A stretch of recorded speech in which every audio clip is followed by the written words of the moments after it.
Me emrin e Allahut, të gjithë mëshirshmit, mëshirplotit. Kur kaluan mëtej, Musa i tha shoqëruesit të vet: "Na jep drekën tonë, sepse jemi lodhur nga ky udhëtim ynë." Ai u përgjigj: "Shiko, kur ndaluam tek ai shkëmbi, unë e harrova peshkun. Vetëm djalli më bëri ta harroj, e nuk ta thash se peshku mori rrugën nga deti në mënyrë të habitshme." Musa i tha: "Kjo është ajo që po kërkojmë." Andaj u kthyen në përgjurmët e veta dhe gjetën një prej robërve tanë, të cilit i patëm dhuruar mëshirë prej nesh dhe i kishim mësuar nga ana jonë dije. Musa i tha atij: "A mund të pasoj ty, që të më mësosh edhe mua diçka prej diturisë së drejtë që të është dhënë ty?" Ai u përgjigj: "Ti nuk mund të dhurosh me mua. E si mund të dhurosh pa pyetur, para diçkaje për të cilën ti nuk di asgjë?" Musa i tha: "Do të më gjesh të durueshëm në dashtë Allahu, e nuk do të kundërshtoj për asgjë." Hidri i tha: "Nëse vjen pas meje, mos më pyet për asgjë, derisa të ta shpjegoj unë." Dhe kështu u nisën. Kur hipën në një anije, ai, Hidri, hapi një vrim poshtë. Musa i tha: "Mos valle hape vrimën për t'i mbytur udhëtarët e saj. Me të vërtet ke bërë punë shumë të keqe." Hidri tha: "A nuk të thash se ti nuk mund të durosh me mua?" Ai u përgjigj: "Mos më qorto për atë që harrova, dhe mos më ngarko me vështërsi në punët e mia." Dhe që të dy vazhduan të ecin, derisa takuan një djalosh, të cilin ai, Hidri, e vrau. Tha Musai: "Përse vrave një njeri të pafajshëm që nuk ka vrarë askënd? Vërtet që ke bërë një punë të tmerrshme." Ai u përgjigj: "A nuk të thash se ti nuk mund të durosh me mua?" Musa i tha: "Nëse pas kësaj do të pyes sërish për çfarë do gjëje, atëherë mos më mbaj më në shoqërinë tënde. Tashmë ke arsye të mjaftueshme nga ana ime për t'u ndarë prej meje." Dhe që të dy vazhduan të ecin derisa arritën në një fshat dhe u kërkuan banorëve të tij që t'u jepnin për të ngrënë. Por ata nuk i pranuan mysafir.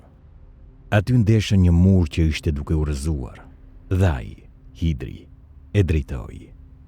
Musa i tha: "Sigur të kishe dashur ti mund të kërkoje shpërblim për këtë."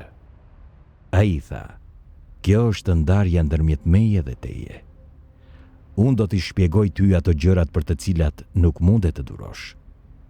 Sa i përket anijes, ajo ishte pronë e disa të varfërve që punonin në det. Unë desha të dëmtoj sepse para tyre gjende një mbret, i cili merrte me dhunë çdo anije të mirë. Sa për djaloshin, prindrit e tij ishin besimtar. Ne e dim se dashuria për të do t'i çonte ata në të keqe dhe mohim. Dhe dëshiruam që Zoti i tyre, në vend të atij, t'u jepte një më të mirë, më të pastër dhe më të mëshirshëm." E sa i përket murit, ai u takonte dy djelmoshave jetim në qytet. Dhe nën të gjende një thesar i tyre.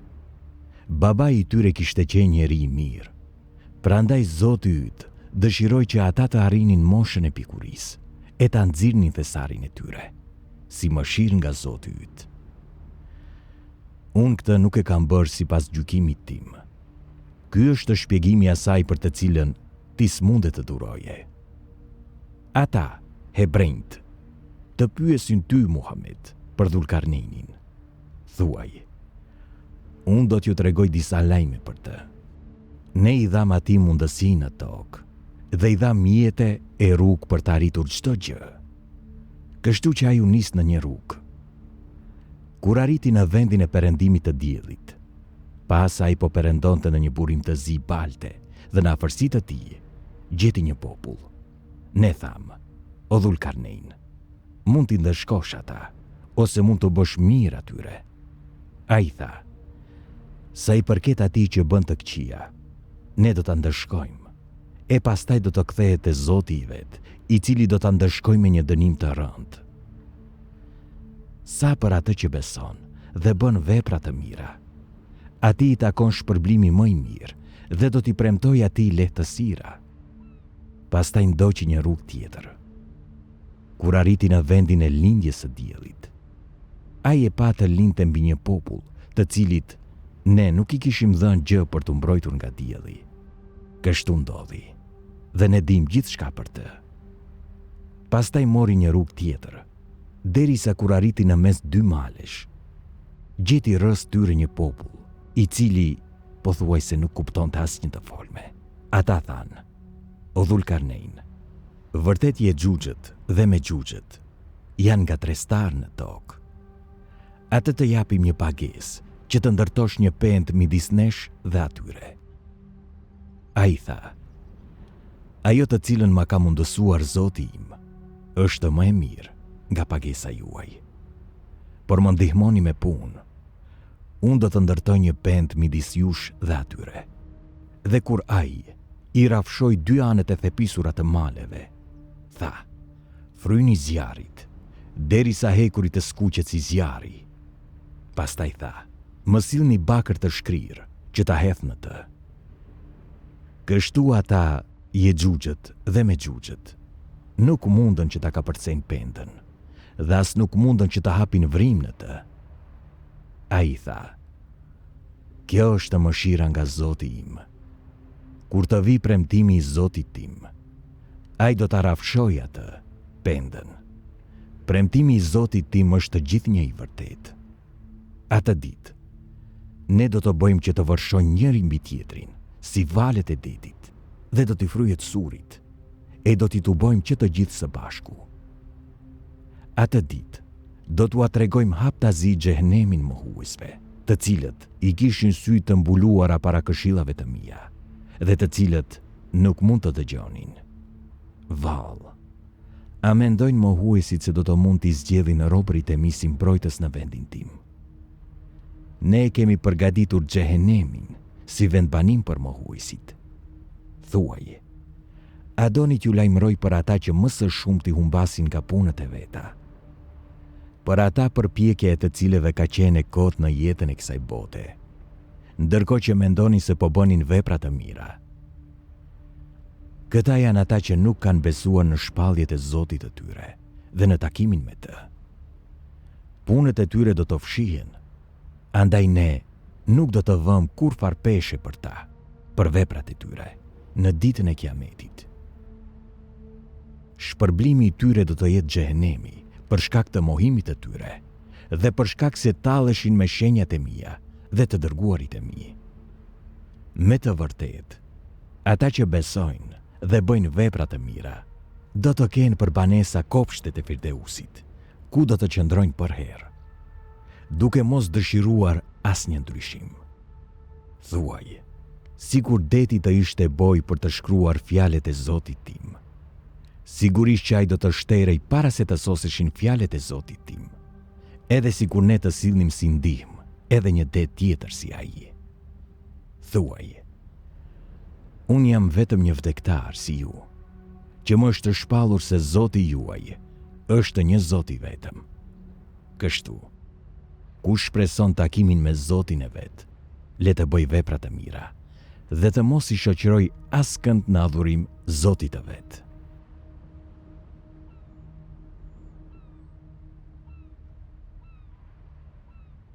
Kaf, ha, ja, ain, sad. Ky është rrëfimi për mëshirën e Zotit të ndaj robit të tij, Zekerias.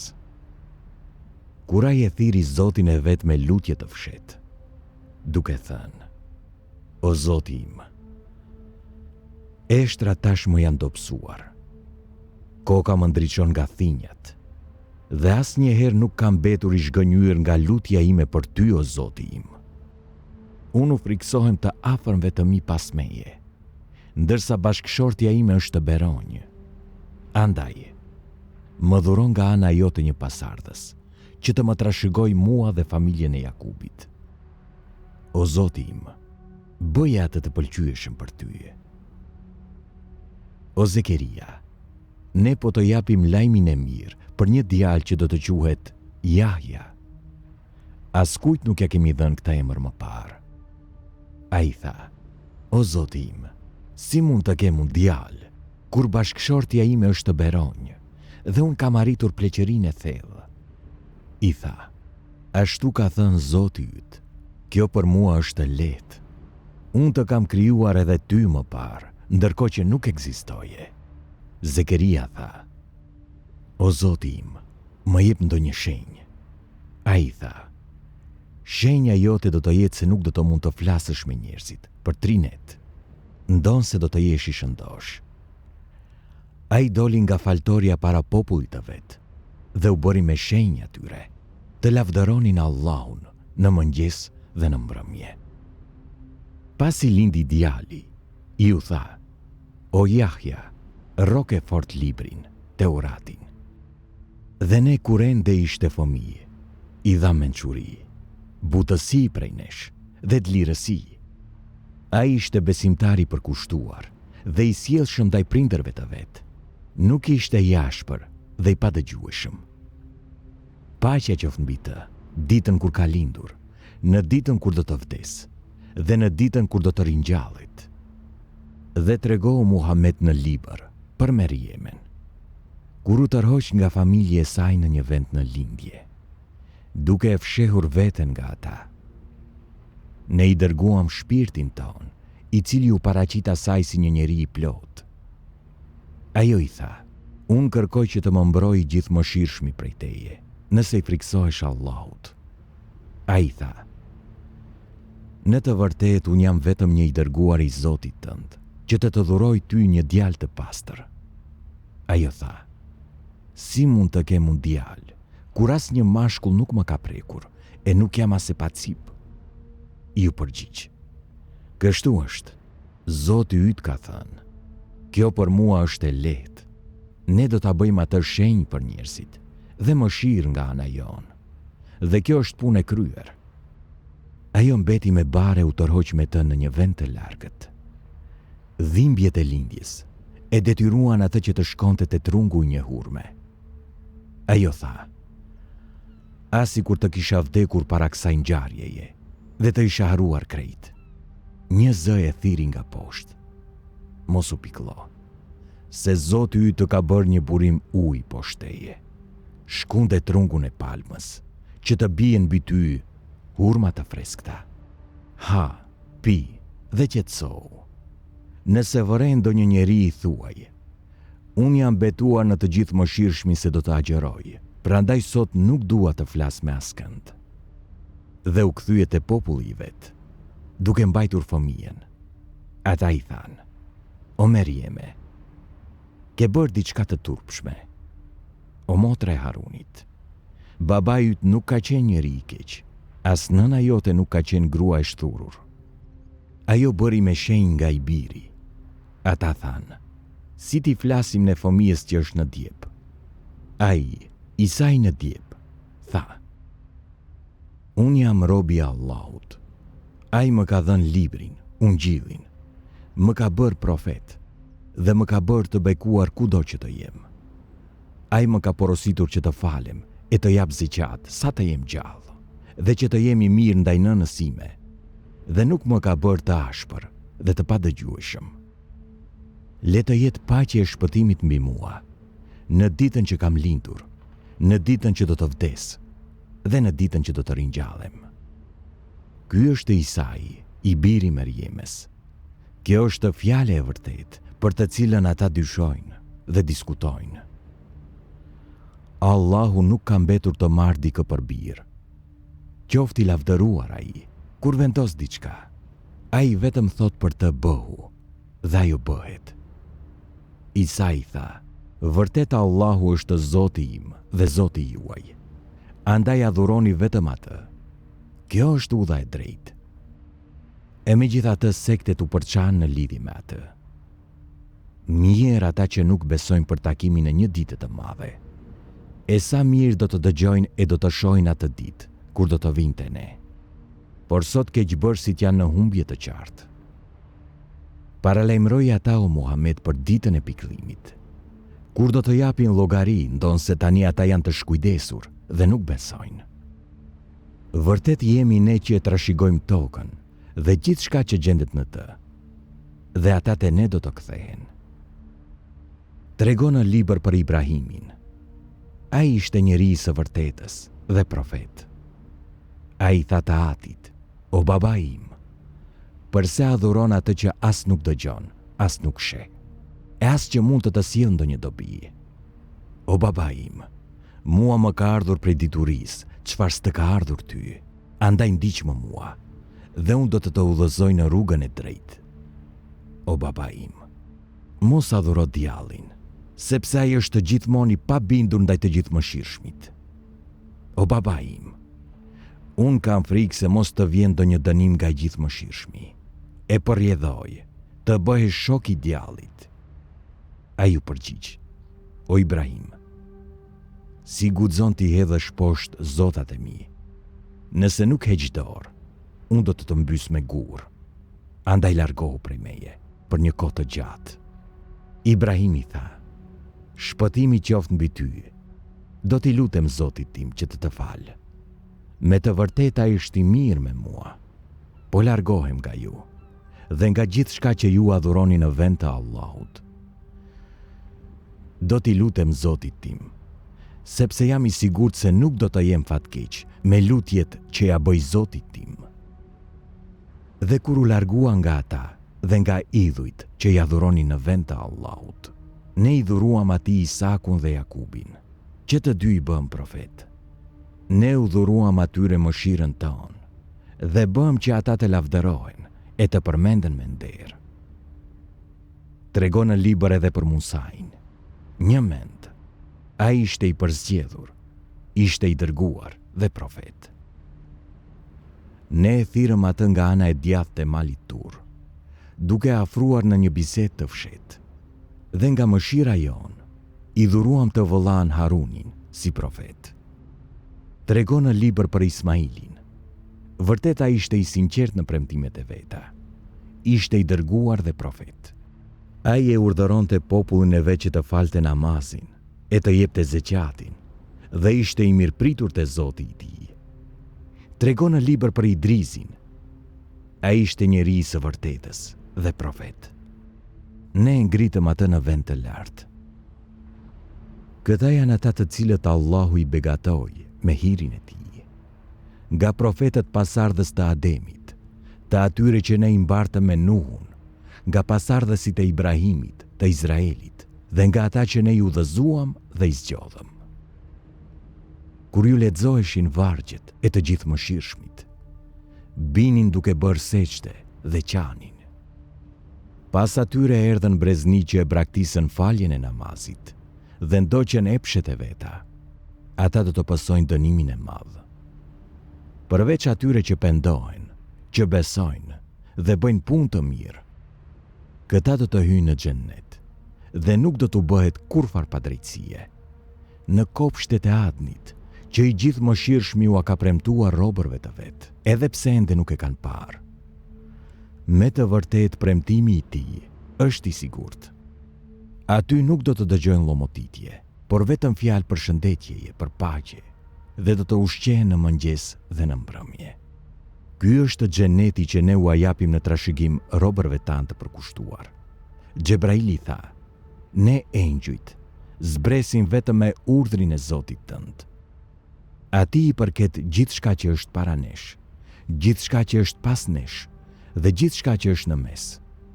Dhe Zoti yt nuk haron kurrë. Ai është Zoti i qiejve, i tokës dhe i gjithçkaje që është midis tyre. Prandaj vetëm atë adhuroje dhe bohu i qëndrueshëm në adhurimin ndaj atij. Anjeti ndokënd që ka emrin e tij. Njeriu thot: vallë, pasi të vdes, a do të ringjallem përsëri? A nuk e mban mend njeriu se ne kemi krijuar atë kur ende nuk ishte asgjë? Për Zotin tënd, ne do t'i tubojmë ata dhe djajt, pastaj do t'i sjellim ata të gjunjëzuar rreth xhenemit. Pastaj do të ndajmë prej çdo grupi atë që ka qenë më kokfort ndaj të gjithëmëshirshmit. Ne pastaj e dim më së miri se kush prej tyre ka merituar të digjet në të. dhe nuk ka asnjë prej jush që të mos arrit tek ai, xhehenimi. Kjo është vendosur prerazi nga Zoti yt. Pastaj do t'i shpëtojmë ata që kanë qenë besimtar dhe do t'i lëmë keqbërësit të gjunjëzuar në të. Kur u lexohen vargjet tona të qarta, jo besimtarët u thonë atyre që kanë besuar, cili grup ka pozit më të mirë dhe rreth më të mirë. Por sa e sa brezni që kanë qenë më të begatshëm dhe më të pashëm, ne i kemi shkatruar para tyre.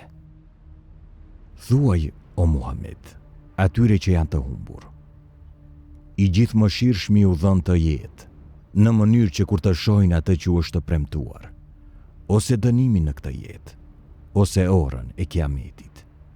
Atëherë do ta marrin vesh se kush ka pozit më të keqe dhe rreth më të dobët. Allahu ashton udhëzimin atyre që janë në rrugë të drejtë. Veprat e mira që mbesin janë të shpërblyera më mirë te Zoti yt dhe kanë përfundim më të mirë. Vallë, ai ke para atë që nuk beson në shenjat tona dhe thot: Mua do të më jepet ditën e kiametit, edhe pasuria, edhe fëmijët. A mos ndoshta ai e di të padukshmen, apo ka marrë ndonjë premtim nga i gjithëmëshirshmi? Kurse si, ne do ta shënojmë atë që flet dhe do t'ja zgjasim vuajtjen. Ne do t'ja marrim atij gjithçka për të cilat flet, e ai do të vite ne i vetëm. Ata kanë marrë zota në vend të Allahut për t'i pasur ndihmës. Por jo, ata do ta mohojnë adhurimin e tyre dhe do të bëhen armiqtë e tyre. A nuk e sheh se ne i kemi dërguar djajt të mohuesit për t'i yshtur ata me forcë? Andaj mos kërko shkatrimin e tyre të shpejt, se me të vërtet, ne u numërojmë ditët e caktuara. Ditën kur do t'i të bojmë besimtarët të i gjithë mëshirshmi si të ftuar, e do t'i shtyjmë të ligjt në xhenem si tufe etur. Askush nuk do të mund të ndërhyjë, përveç atij që ka marrë lejen dhe premtimin e të gjithë mëshirshmit. Ata thonë: I gjithë mëshirshmi ka një birë. Keni thënë diçka të tmerrshme. Qiejt gati se nuk coptohen prej kësaj. Toka gati se s'qahet, e malet sa s'rëzohen të thërmuara, nga që ata i veshin një birë të gjithëmëshirshmit. Kur nuk i shkon madhërisë të gjithëmëshirshmit të ketë një birë. S'ka krijesë që gjendet në qiej dhe në tokë, e që të mos vi si rob para të gjithëmëshirshmit. Sigurisht që ai e njeh mirë gjithë secilin prej tyre dhe i ka numëruar të gjitha saktësisht. Çdo njëri prej tyre në ditën e kiametit do të dalë filli vetëm para tij. Në të vërtetë, atyre që besojnë dhe bëjnë vepra të mira, i gjithëmëshirshmi do t'u dhurojë dashuri. Ne kemi bërë atë, Kur'anin, të lehtë në gjuhën tënde, vetëm që nëpërmjet tij ti t'u japësh lajm të mirë besimtarëve të devotshëm dhe të paralajmërosh njerëzit kokfort. Sa e sa brezni kemi shkatruar ne para tyre. Vallë, apo shen ndonjërin prej tyre dhe apo dëgjon për shpëritjen më të vogël të tyre.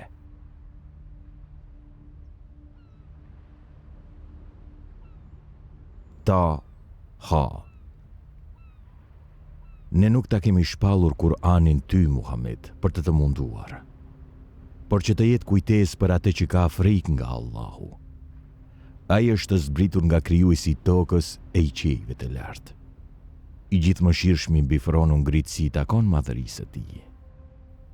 Atij i përket çka në qiej e çka në tokë, si dhe gjithçka që gjendet midis tyre e gjithçka që ndodhet nën tokë.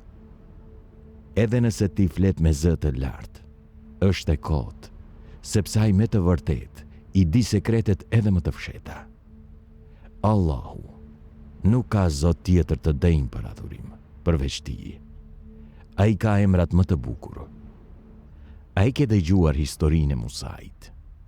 Kur pa një zjarr, ai tha familjes së vet: "Rini këtu, sepse pash një zjarr.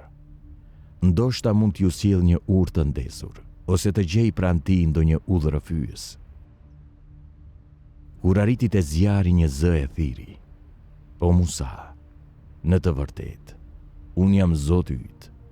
Prandaj hiqi Allanet, sepse ndodhesh në luginën e shenjtë të Tuvas. Unë të kam zgjedhur ty. Prandaj dëgjo atë që po të shpallet. Me të vërtet, unë jam Allahu. S'ka zot tjetër të denjë për adhurim, përveç meje. Prandaj vetëm mua më adhuro dhe kryej faljen për të më kujtuar mua. Ora e kiametit do të vijë me siguri, por unë e mbaj tepër të fshehur, që secili të shpërblehet për atë që ka bërë. Prandaj mos e lejo atë që nuk beson në të, ditën e kiametit, që të jepet pas epsheve të veta, të nxjerrë nga rruga e drejtë. Për ndryshe do të humbisje. Ç'është ajo që mban në dorën e djathtë o Musa? Ai u përgjigj: Ky është shkopi im, me të cilin mbahem dhe shkun gjethe për dhëntë mia. Më shërben edhe për punë të tjera. Allahu i tha: Hidhe atë, Musa. Ai e hodhi atë dhe menjëherë shkopi u bë gjarë për që zvaritej. Allahu i tha: Merë atë dhe mos u frikso. Ne do ta kthejmë në gjendjen e tij të mëparshme. Fute dorën tënde nën sqetull. Ajo do të dalë bardh, pa kurfar sëmundje. Ja, kjo është një shenjë tjetër, për të treguar ty të tjera mrekullitë tonat, edhe më të mëdha. Shko te faraoni. Ai me të vërtetë i ka shkelur të gjithë kufit. Musa i tha: O Zoti im, zgjero ma kraharorin, lehtëso ma punën dhe zgjidh ma nyjen e gjuhës, që ata të mi kuptojnë fjalët. Më jep një ndihmës nga familja ime, Harunin, vëllan tim, më arrit fuqinë nëpërmjet tij dhe bë ma ortak në punën time. Që të thurim shumë lavde për ty, e të përmendim ty vazhdimisht. Vërtet ti do të jesh gjithë një mbikëqyrës i ynë. Ai, Allahu tha: Kërkesa jote u plotësua o Musa. Edhe më parë, ne të kemi bërë mirë ty, kur i frymëzuam nënës sate, atë që ju frymëzua. Vëre atë, foshnjën, në një sënduk. E hidhe në lum, lumi do ta nxjerrë në breg, e atë do ta marrë një armiku im dhe armiku i tij. Unë kam hedhur në ty dashurinë time, që të rritesh nën syrin, kujdesin tim. Kur shkoi motra jote e tha: A doni t'ju tregoj dikë që do të kujdeset për atë? Ne të kthyem te nëna jote, që ajo të gëzoj dhe të mos pikloj më. Pastaj t'i vrave një njeri, por ne të shpëtuam nga brenga dhe të vum në sprova të shumta. Ti qëndrove me vite të tëra midis banorëve të Medienit. Pastaj erdhe sipas porosisë së caktuar, o Musa. Unë të kam zgjedhur ty për vete. Shkoni ti dhe vëlla yt me mrekullitë e mia, dhe mos rreshni së përmenduri mua. Shkoni te faraoni. Ai me të vërtetë i ka shkelur të gjithë kufit, dhe i flisni atij but e shtruar. Se ndoshta kujtohet, a friksohet. Ata thanë: O Zoti ynë, ne kemi frikë se ai do të na dënojë menjëherë, ose do të ndërkrehet më tepër. Allahu tha: Mos u friksoni, në të vërtetë, unë jam me ju, dëgjoj dhe shoh. Shkoni tek ai dhe i thoni: Ne të dy jemi të dërguarit e Zotit tënd. Lëshoj të bijtë e Izraelit që të vinë me ne dhe mos i mundo. Ne të kemi sjell ty një shenjë nga Zoti yt. Paqe mbi atë që ndjek rrugën e drejtë. Vërtet, neve na është shpallur se dënimi do ta godas çdo që i mohon shenjat e Allahut dhe kthen shpinën të dërguarve të tij. Faraoni tha: E kush është Zoti juaj, o Musa? Musa i tha: Zoti ynë është ai që çdo gjëje i ka dhënë trajten e vet, e pastaj e ka udhëzuar. Faraoni tha: Si është gjendja e brezave të mëparshëm? Musa i tha: Dituria për të gjendet te Zoti im në libër. Zoti im nuk gabon dhe nuk harron. Është ai që tokën e ka bërë shtrat për ju, që ju ka shtruar rrugët nëpër të dhe që lëshon ujë nga qielli, me qëllim që nëpërmjet tij të rriten shumë lloj bimësh të ndryshme. Hani dhe kullotni bagëtin tuaj. Këto me të vërtet janë shenje për ata që mendojnë. Ne ju kemi krijuar prej tokës, ati do t'ju kthejmë, dhe nga jo do t'ju nxjerrim edhe një herë tjetër. Ne ja treguam atij faraonit të gjitha shenjat tona, por ai mohoi. Nuk pranoi të besonte dhe tha: "O Musa, a ke ardhur që të na nxjerrësh nga toka jon me magjinë tënde? Ne do të sjellim ty një magji të ngjashme. Cakto midis nesh dhe teje një takim në një vend të shesht, ku nuk do të mungojmë as ne as ti." Musa i tha: "Takimi me ju është në ditën e kremtës, dhe njerëzia le të tubohen para dite." Faraoni u largua, i mblodhi magjistarët e vet, e pastaj erdhi. Musa ju tha atyre: "Të mirët ju, mos trilloni gënjeshtra për Allahun, duke bërë që ai t'ju shkatroj me dënim. Do të dështojnë me siguri ata që trillojnë gënjeshtra." Ata diskutuan me njëri tjetrin për punën e tyre, duke përshpëritur fshehurazi. Njëri prej tyre tha: "Në të vërtetë, këta, Musai dhe Haruni, janë dy magjistarë që duan t'ju shporin nga toka juaj me magjinë e tyre, dhe të shkatrojnë fen tuaj teje të mirë. Prandaj bashkoni magjitë tuaja dhe ejani me radhë. Do të fitoj sot ai që ka e përsi." Ata thanë: "O Musa, ose hidh ti shkopin ose të hedhim ne të parët." Ai tha: "Jo, hidhni ju." Dhe ja tek i dukeshin atij litarët dhe shkopinjtë e tyre se po rendnin vërtet, për shkak të magjisë së tyre. Atëherë Musa i ndjeu frikë në vetvete. Ne i tham: "Mos u frikso, se në të vërtetë ti do të fitosh." Hidhe atë shkopin që mban në dorën e djathtë. Ai do të gëlltis gjithçka që kanë bërë ata, sepse ajo që kanë bërë ata është vetëm një mashtrim i magjistarëve, e magjistari nuk do të ketë sukses kudo që të gjendet.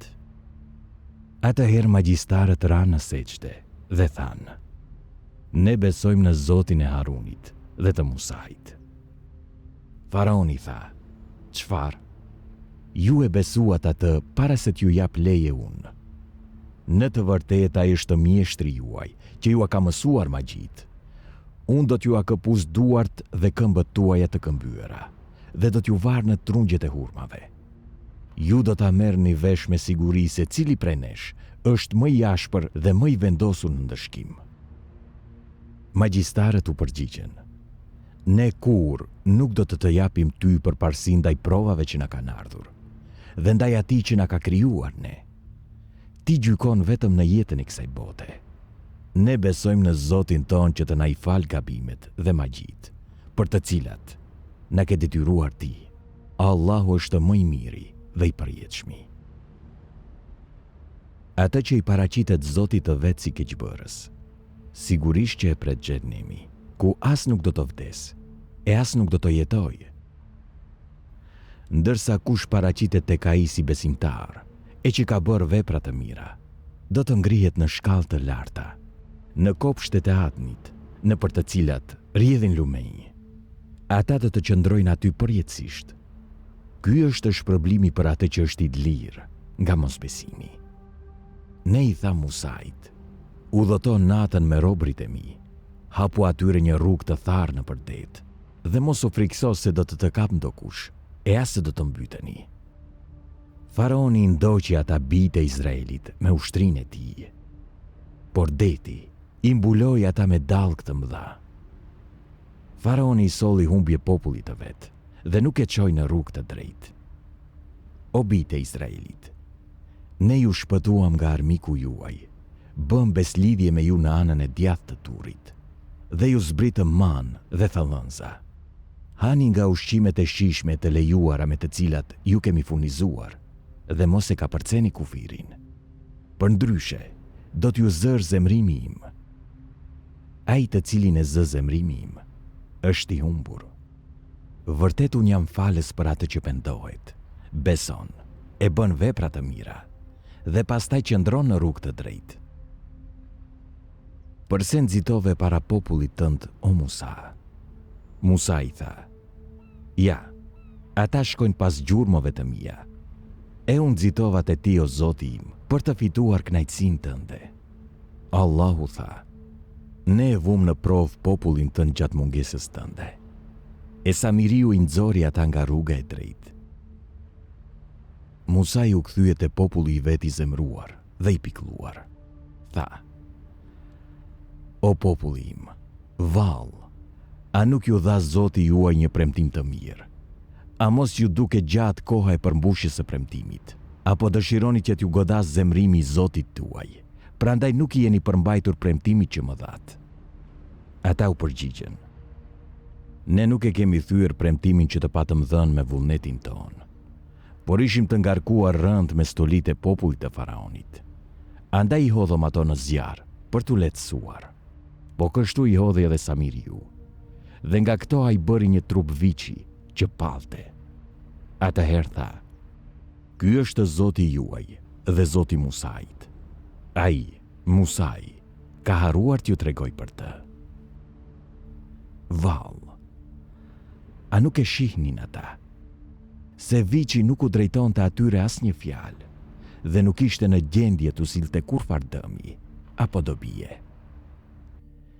Ndërkohë Haruni u kishte thënë atyre qysh më parë: o populli im, kjo është vetëm një provë për ju. Zoti juaj është i gjithëmëshirshëm. Andaj ndiqmëni mua dhe dëgjoni urdhrin tim. Ata u përgjigjen: ne do t'i lutemi atij derisa të na kthehet Musai. Musai tha: o Harun, ç'të pengoi ty kur i pe ata se kishin humbur, që të vije tek unë? A mos e kundërshtove urdhrin tim? Haruni tha: o biri në nësime, mos më kap për mjekre e as për koke. Unë kisha frikë se do të thoje se kem mbjell përçarje midis bijve të Izraelit, e nuk i kem mbajtur porositë e mia. Musa i tha: si është puna jote o Samiri? Samiriu përgjigj: unë pash atë që ata nuk e panë. Mora një grusht nga gjurmët e të dërguarit, dhe atë e hodha mbi viçin, dhe kështu më nxiti vetja, e keqja ime. Musa i tha: atëherë ik, tërë jetën do të duhet të thuash, mos më prekni, por të është të caktuar një premtim i cili do e mos do të zbatohet. Shikoje Zotin tënd që ti e ke adhuruar vazhdimisht. Ne do ta djegim, e pastaj do ta hedhim në det hirin e tij. Në të vërtetë, Zoti juaj është vetëm Allahu. S'ka Zot tjetër të denjë për adhurim, përveç tij. Dituria e tij përfshin çdo gjë. Kështu pra, ne po të tregojmë ty o Muhammed disa histori të së kaluarës. Ky Kur'an që të kemi dhënë është një këshill nga ana jon. Kush manget nga ai, në ditën e Kiametit do të mbart ngarkesë të rëndë që do të mbetet për herë. Sa bare keqe që do të jetë ajo në ditën e Kiametit. Ditën kur do të fryhet në surr. Pikërisht, atë ditë do t'i tubojmë të ligjt me sy të zgurdulluar, duke i përshpëritur njëri tjetrit. Ju keni qëndruar në dynja vetëm 10 ditë. Ne e dim më mirë se çdo të thonë ata në ditën e Kiametit. Kur më i mençuri prej tyre do të thotë: ju keni qëndruar vetëm 1 ditë. Kur të pyesin ty o Muhammed për malet, thuaje: ato do t'i bëj hije pluhur Zoti im, ndërsa toka do të bëhet fushë e shkret. Nuk do të shohësh në të as lugina, as brigje. Atë ditë, ata do të shkojnë pas thirrësit, pa ju shmangur dot atij, dhe do t'i ulin zërat para të gjithë mëshirshmit. Ti nuk do të dëgjosh tjetër veç përshpëritjes. Atë ditë nuk do të bëj dobi ndërmjetësimi askujt, përveç ndërmjetësimit të atij që i jep leje i gjithë mëshirshmi dhe që i është pranuar fjala. Ai e di çka para tyre dhe çka pas tyre, kurse ata nuk mund të ngërthejnë dijeninë e Allahut. Fytyra do t'i përulen të gjallit, të përjetshmit, mbajtësit të çdo gjëje, dhe sigurisht do të humb ai që do të mbart pa drejtësi. Ndërsa ai që bën vepra të mira dhe është besimtar, nuk do të druaj nga padrejtësia, e as nga paksimi asaj që i përket. Dhe kështu, ne e kemi zbritur Kur'anin në gjuhën arabe dhe i kemi shpjeguar paralemrimet që ata t'u avon veshin. I lartësuar qoftë Allahu, sunduesi i vërtet. Mos nxito për ta lexuar Kur'anin para se të përfundoj shpallje e tij. Dhe thuaj, o Zoti im, shto ma dijenin. Ne bëm beslidhje edhe me Ademin më parë, por ai haroi sepse nuk ishte i vendosur. Kur u tha me engjëjve, për uluni në sejdë para Ademit, të gjithu për ulen, përveç Iblisit, i cili nuk pranoi. Pastaj tham, o Adem, me të vërtet që ky është armiku yt dhe i grua sate, prandaj mos e lini t'ju nxjerr kurse si nga xheneti, se pastaj do të vuani në mjerim. Këtu nuk do të mbetesh kur as i uritur, as i zhveshur, dhe nuk do të kesh as etje, as vap. Por djalli e cyti, o Adem, a do të tregoj pemën e përjetësisë dhe të një mbretërimi që nuk zhduket. Kështu ata të dy hëngrën nga ajo pemë dhe u ndërgjetësuan për lakuritësinë e tyre. Prandaj nisën të mbulohen me gjethet e xhenetit. Ademi nuk e zbatoi urdhrin e Zotit të vet, kështu që devijoi nga rruga e drejtë. Pastaj Zoti i tij e zgjodhi atë, ia pranoi pendimin, e udhëzoi dhe tha: zbritni prej xhenetit që të dy, Ademi dhe djalli, do të jeni armiq të njëri tjetrit. Kur t'ju vi udhëzimi nga ana ime, kush do ta pasoj udhëzimin tim? As nuk do të humb, as nuk do të bjerë në mjerim. Kush do që i kthen shpinën këshillës sime, do të ketë jetë të mjeruar, dhe ne, në ditën e Kiametit, do ta ringjallim të verbër. Ai do të thotë: o Zoti im, përse më ringjalle të verbër, kur unë kisha shikuar më parë? Allahu do t'i thotë: kështu të erdhën shenjat tona, dhe ti i harove ato, e po kështu, sot do të jesh i haruar. Kështu e ndërshkojmë ne atë që e tepron me gjunahe, dhe nuk beson shenjat e Zotit të tij. E dënimi në jetën tjetër në të vërtet është më i ashpër dhe më i qëndrueshëm. A nuk e kanë marrë vesh ata se sa breznine i kemi zhdukur para tyre? Aty ku ecin në përvendet e tyre sot. Me të vërtet në këtë ka tregues për njerëzit e mençur. Sikur të mos ishte një fjale më parshme nga Zoti yt, dhe një afat tashmë i caktuar. Dënimi i tyre do të ishte shpejtuar. Prandaj duroje o Muhammed, atë që thon ata, dhe lavdëroje me falënderim Zotin tënd para lindjes së diellit dhe para perëndimit të tij. Lavdëroje atë edhe në orët e natës, edhe në skajet e ditës, që të mund të kënaqesh. Mos e hidh shikimin në të mirat kalimtare që ne ua kemi dhënë disave prej tyre, si stoli të jetës së kësaj bote, për t'i vënë ata në provë. Shpërblimi i Zotit tënd është më i mirë dhe më i qëndrueshëm. Urdhëroje familjen tënde që të falë namazin dhe këmbgul për këtë. Ne nuk të kërkojmë ty ndonjë ushqim, jemi ne që të ushqejmë. Përfundimi i lumtur qëndron në frikën ndaj Allahut. Ata thonë: përse të mos na sjell ai ndonjë shenjë nga Zoti i tij? A nuk u erdhi atyre sqarimi për atë që gjendej në shkrimet e lashta? Sikur ne ti kishim shkatruar ata para kësaj, ata me siguri do të thoshin: o Zoti ynë, sikur të na kishe sjell një të dërguar, vërtet që do të kishim ndjekur shpalljet tuaja, para se të poshtroheshim dhe turproheshim. Thuaj, o Muhammed, të gjithë presin, andaj prisni edhe ju, dhe do ta kuptoni se kush janë i thtarët e rrugës së drejtë, dhe kush është i udhëzuar drejt.